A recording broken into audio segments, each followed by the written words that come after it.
got to see 2 productions of your beautiful play here in Atlanta, The Darker Face of the Earth. What did you think? I was really thrilled. I mean, because I've seen a lot of productions, and some of them I loved, and there are others where I was just holding on real tight, saying I can't show my pain. But there was none of that here. And after I saw last night's preview, and then I came in today, I was as calm as a cucumber. I thought, they got it. They got it. This is really good. And I must admit that I was even, I was moved. I mean, I know the play, so it's not, I don't get moved very easily, but there was a point where I actually took out a tissue. I said, so, which is a great tribute to these actors, to your direction, because you managed to pull out some things that I had not ever seen done quite that way before. Nice. I hunted down Rita by email and by phone.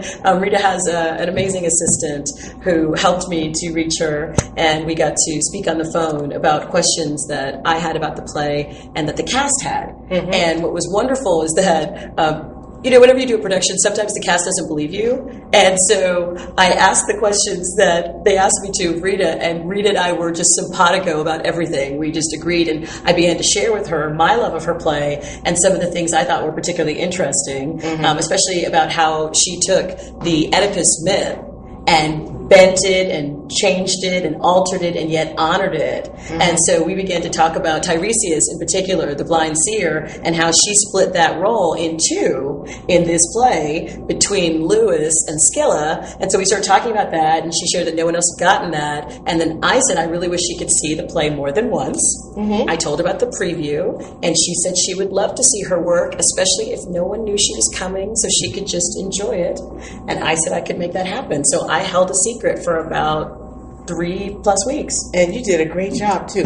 Because it really came, what happened was that after we began talking, and no one had ever seen the split between Lewis and Scylla before, which I always thought was the only reason that kept Lewis alive in this play. What kept that tension was that split.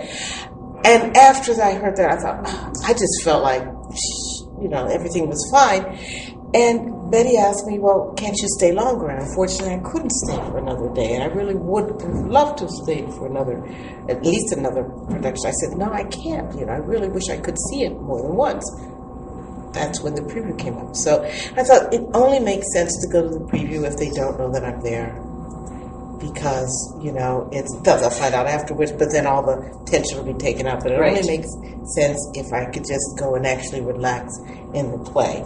And it was great that Betty said, oh, yeah, we can do this. And so it was a bit of subterfuge. It was. Sorry, but we apologize. It was actually kind of fun. I had to put on a wing. I was going, okay, I'm just going to disguise myself. But it didn't work.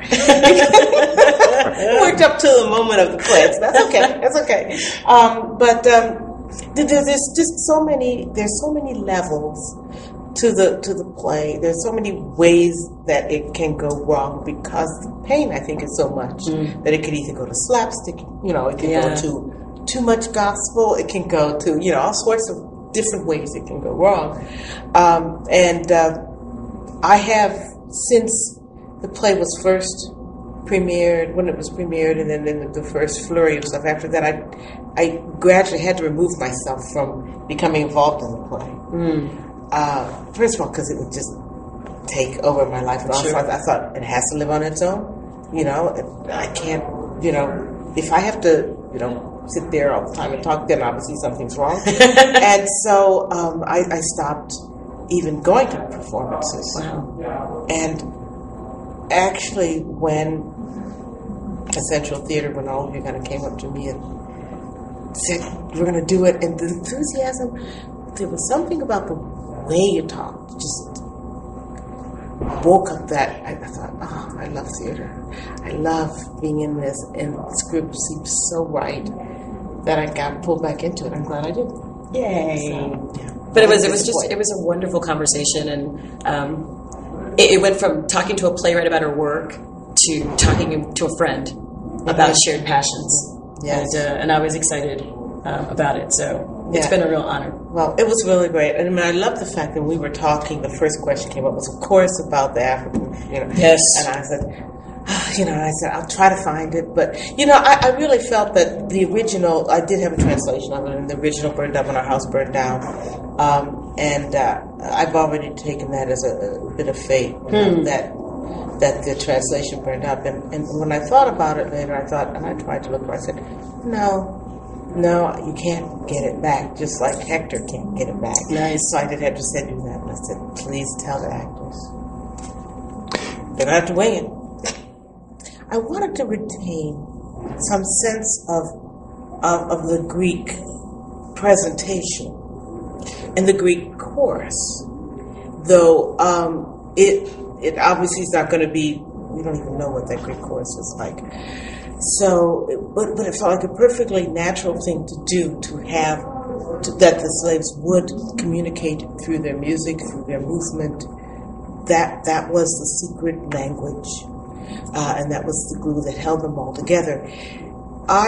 There are places in the script I do indicate that sometimes a certain spiritual comes up. Some of the songs, some of the lyrics of spiritual I wrote myself, but I left a lot of it up to the director or the movement, of course, to find if they wanted to figure out how they were going to put that together. So yeah, and I would say Rita's stage directions in her play lends itself to having physicality, in my mind, because slaves are about work.